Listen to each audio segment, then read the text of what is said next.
The Harry and Meghan cellist, one Sheku Kane Mason, has said that Rule Britannia should be banned from the proms because it makes him feel uncomfortable. Really? How sad. Never mind. We'll try and fix all that for you, and we'll have some reassuring words by our expert on British music, particularly on historic British music, Rafe Heidel-Manku from the New Culture Forum. Rafe, very nice to see you. Always a pleasure. You are, of course, an historian, so we treat you with some respect on this show. Let's kick off, shall we, with a bit of a blast of Rule Britannia. Just have a listen to it.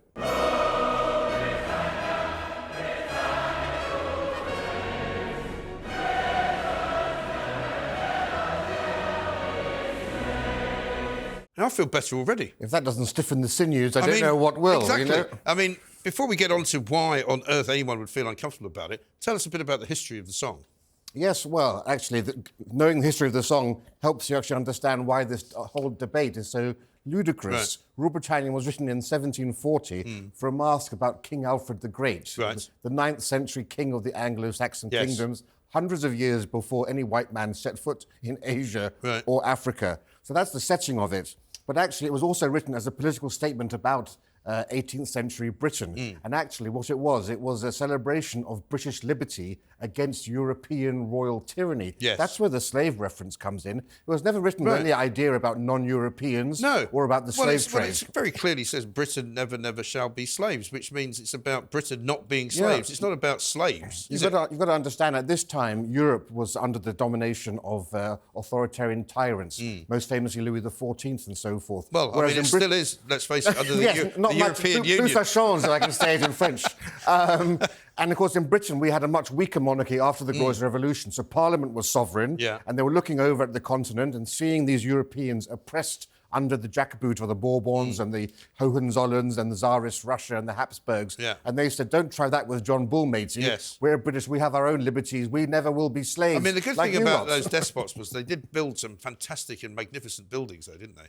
Well, as was once said, very good as that. England, where the kings live like dukes and the dukes live like kings. Yes, absolutely right. So, I mean, so the idea that you would feel uncomfortable, though, listening to such a song without knowing the context of it is typical of the way that we have become in this country, isn't it? And there's no excuse for ignorance in the age of the internet. This is not a huge topic that requires months of study. No. In about 10 minutes, you can actually understand that this has nothing to do with colonialism, nothing to do with empire or the slave trade. And I'm very happy to have a debate on all of those subjects.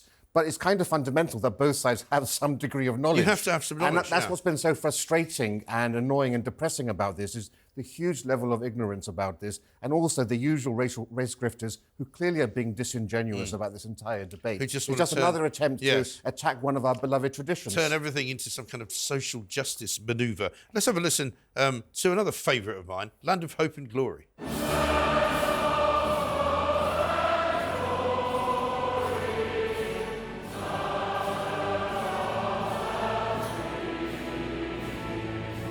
It brings a tear to the eye. I was just going to say, I can feel a tear welling up. It's my favourite melody, often called Britain's second national anthem, also used for graduation ceremonies in America and Canada, because it's such a stonkingly good tune. It's a great tune. Composed by Edward Elgar in 1901 as the Pomp and Circumstance March number 1. Yes. That's what we hear at the last night of the proms. And part of that is the chorus, which we hear sung there.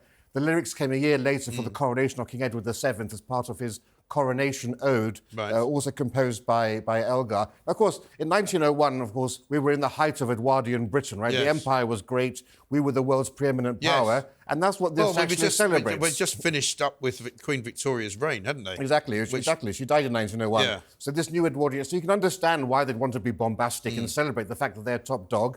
Of course, we're no longer top dog, but now what is actually seen as is something that's almost like make Britain great again. But it's like a wish, isn't it? Yeah. Sing that Land of Hope and Glory as an ode to our history, as an ode to the nation's culture, and wanting it to be like that again. Lord, who make thee mighty, make thee mightier yet. Right. You know? And so why can't people get on with that then? It's a common theme. You know, look at Australia. Their anthem is Advance Australia Fair. It's not that different, you know. Think about Tony Blair. You know, things can only get better. I mean, it's not much. He was wrong, by the way, about that. It's a pretty common theme. And what's interesting, you know, is the French Marseillaise anthem. It's a revolutionary, it's a brilliant anthem. I think the best in the world. But that was written at the time of war. It says, kick the foreigners out of France. It says, spill their impure blood. Now, I don't hear many people in France calling for that anthem to be removed. That's far more controversial, I would have thought. Exactly right. Let's try another one. See how people can manage to get upset by this.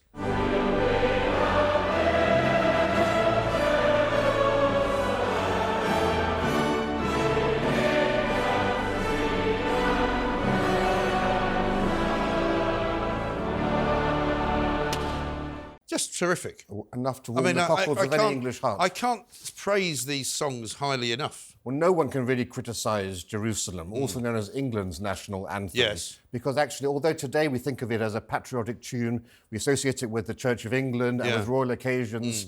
Actually, it's also sung by socialists. The Labour Party sing it, also feminists sing it. It's actually, the copyright was held by the Women's Institute for a long time. Was it? Because Parry, who composed the music, was also believe in women's suffrage. Okay. And he gave it to the women's suffrage movement. Okay. And Blake, who wrote the lyrics, was actually an ardent Republican who supported the American and the French revolutions and held views that were opposed to the Church of England. He was one of the first libertine believing in free love and everything else. So it's a song for everyone in England. So you'd be very hard-pressed to actually find a real reason for critiquing it, unless you're anti-Christian, because, of course, it's all about Jesus coming back to earth, the second coming of Christ, and building in England a new Jerusalem, meaning a new heaven. That's what it really means. And isn't it played out sometimes at sporting events as well? Yes, so it's the cricket board play this. Yeah.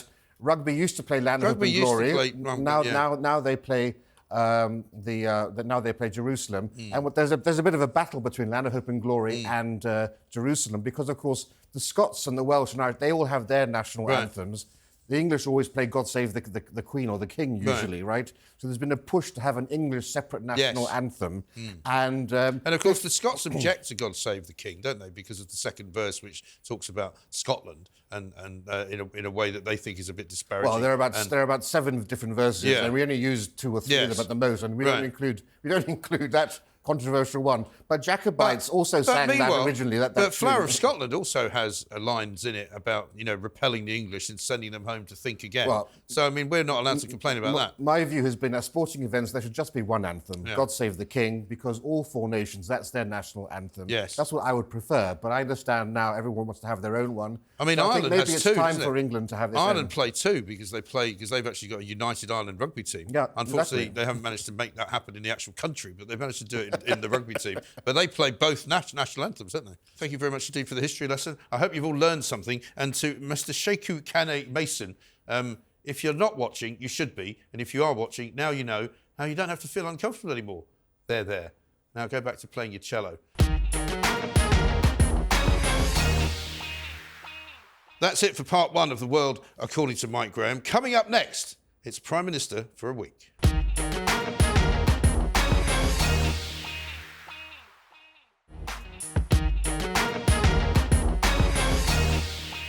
Welcome back to The World According to Mike Graham. Coming up is my big apology, and you might be surprised what it is. First, though, it's Prime Minister for a week. Let's meet this week's panellists for Prime Minister for a week, and I'm delighted to say I've got 2 newbies for the first time on the World According to Mike Graham. I've got Honey G, rapper and X Factor star, it says here, and Stephen Barrett, famous barrister, a man sought after near and far by all manner of different people. But before we start with their ideas as Prime Minister of the Week, let us have a look at Honey G's work.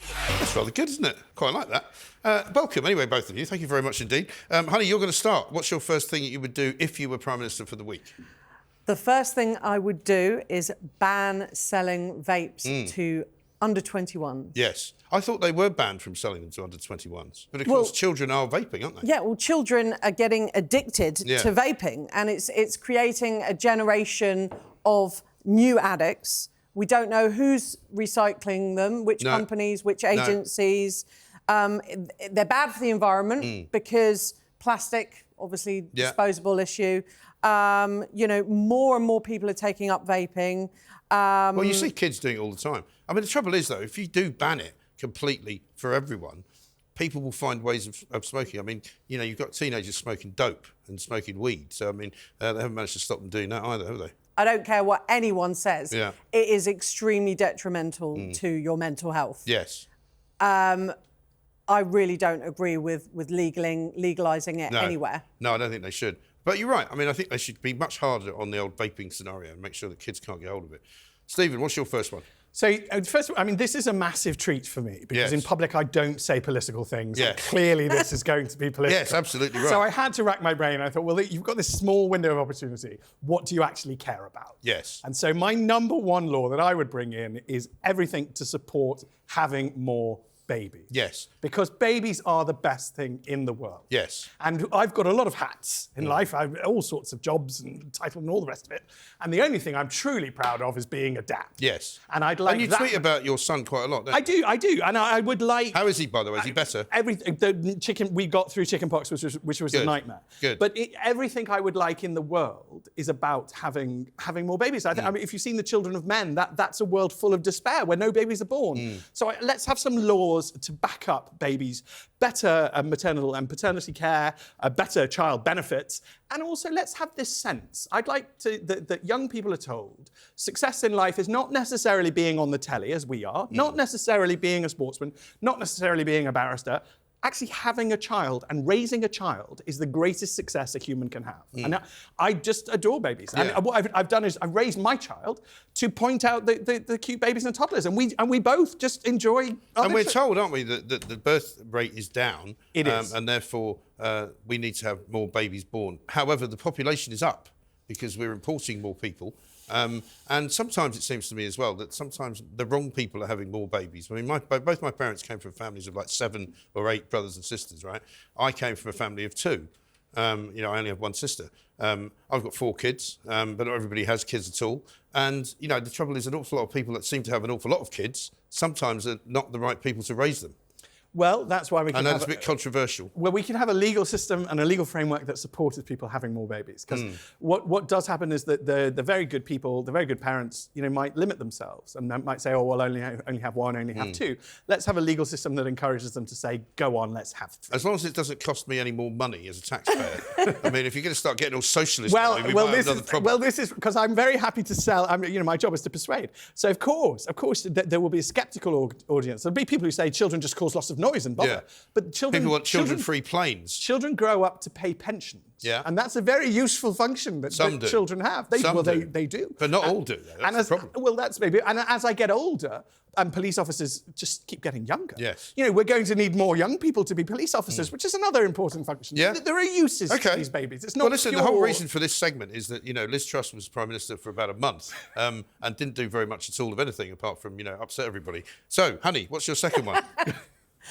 The second one is, I hope I get this one right. Yes. No, listen, I don't want to put you off. So put me on the spot, aren't you? I don't mean to put you on the spot, sorry. The next one is put an extra VAT tax on goods ordered online. OK. I like that. So the reason is that the high street is basically dying because everyone's ordering stuff online. Yeah. And the people... they don't have the same overheads that a physical shop does. Putting an extra VAT tax on goods ordered online could help to regenerate dried up areas, build back communities, and overall actually make high streets safer. Yeah. I think. The other thing that people don't realise when they order online is the amount of traffic that they produce because you've got all these vans driving around and traffic in Britain now is horrendous, right? Yeah. I drive a lot and you literally cannot avoid traffic jams no matter where you are. Yeah. And I'm sure that there's an awful lot to do with all of these Amazon vans and other various delivery companies delivering stuff to everyone. So you're not really saving the planet by not going out because they're coming to you. So it's the same exchange, isn't it? And some of those vehicles, not all of them, I know they've got some electric vehicles, but I think some of those vehicles are not electric. So then that's bad for the environment as well. And just moving all this stuff around. Have you seen those giant warehouses they've got by the side of motorways as well, which are as big as some ones, towns? Yeah, I've seen them. Unbelievable. It really is. I mean, I think the fact is that the world has changed to such a degree, and we while we haven't really been paying attention. And I think it needs to be reconstructed in some way. But that's not for me to say, because I'm not going to be Prime Minister for a week. Stephen, you are. So what's your second one? So my second one is that when I leave this place, I will go to another place. And that place is a karaoke place. Is it, indeed? It is. It's not in Chinatown, by any chance. It's not in Chinatown, because this is my point. And karaoke in London has been ruined. I want to ban what I call karaoke shame cubicles. Yes. Because this is what happens. That's not karaoke, is it? No, and your viewers who are outside London, I expect, will never have seen these karaoke shame cubicles. We had a noble tradition for a very long time of an upright piano in the pub. Yes. And everybody playing it on a Friday night and singing along and communal singing. Yes, lovely. And if you go to a karaoke bar outside London, which I do, I mean, I'll go to any karaoke bar, but you get an audience, everybody joins in. Yeah. Sweet Caroline requires everybody to sing. That's what happens. And instead in London, you have these atomised shame cubicles, and that's what I call them. They're embarrassed to sing. And you have to book it as well. Yeah, you have to book it. So there's no spontaneity about it. No, and I just think the idea that singing is shameful is fundamentally wrong. Well, the reason I asked you whether you were going to Chinatown is because in Chinatown, there's a couple of restaurants which have karaoke rooms upstairs, but it's a public room.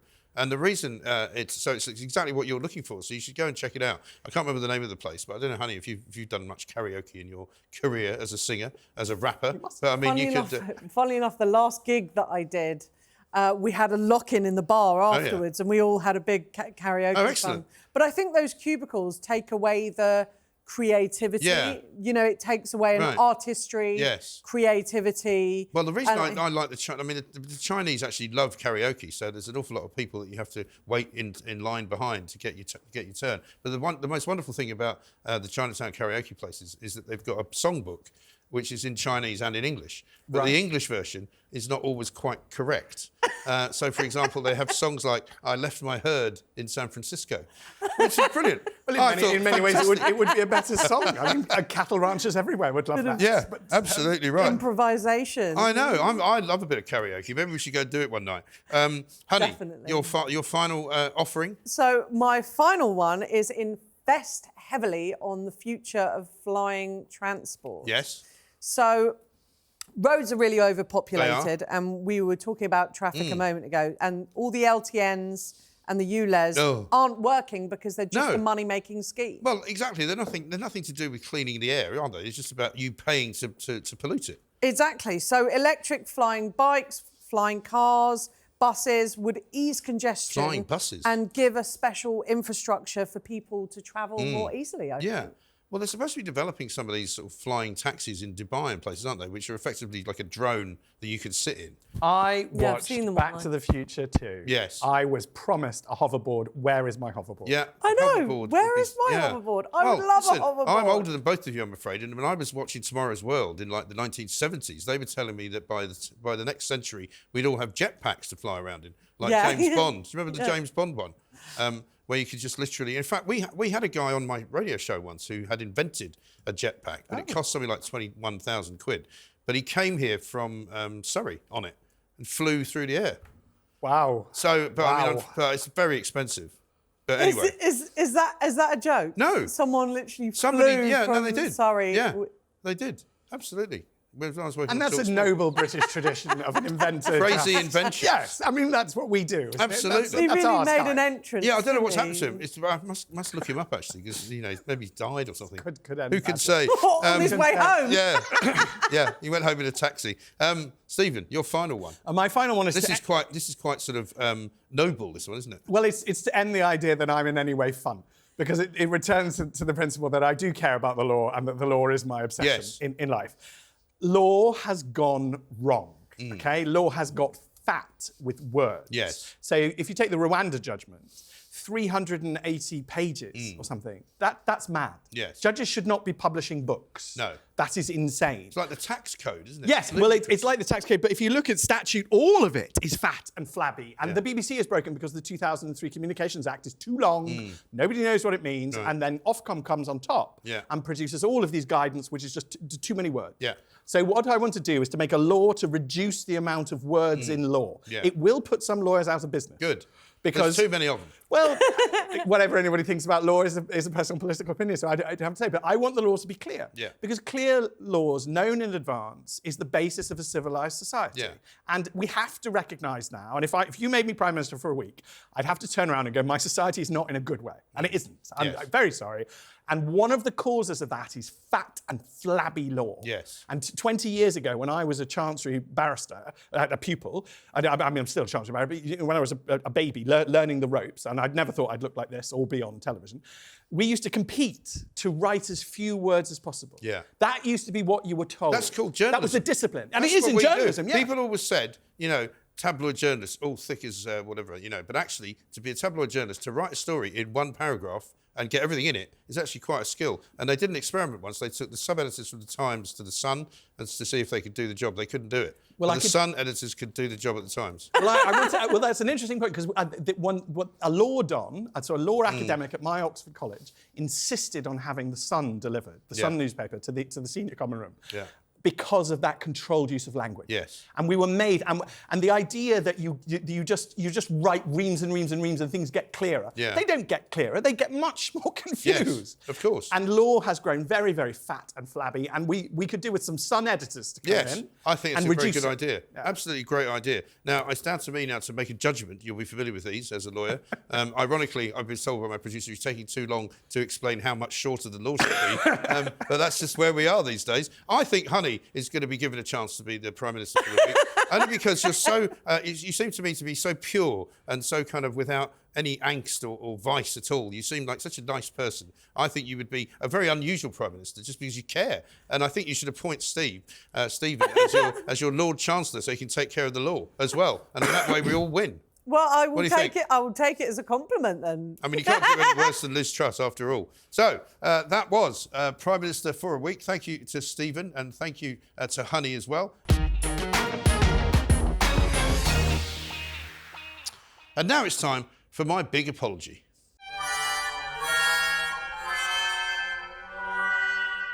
So, the army.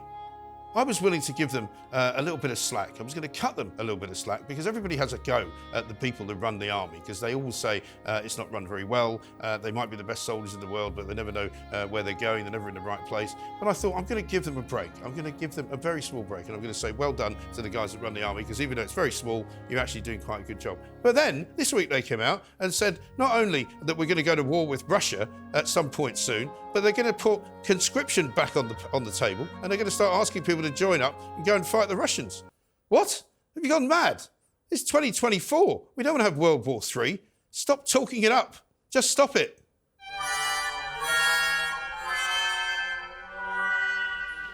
Well, that's it for this week. That's all we've got time for. But next week, we'll be back with more from the world according to Mike Graham.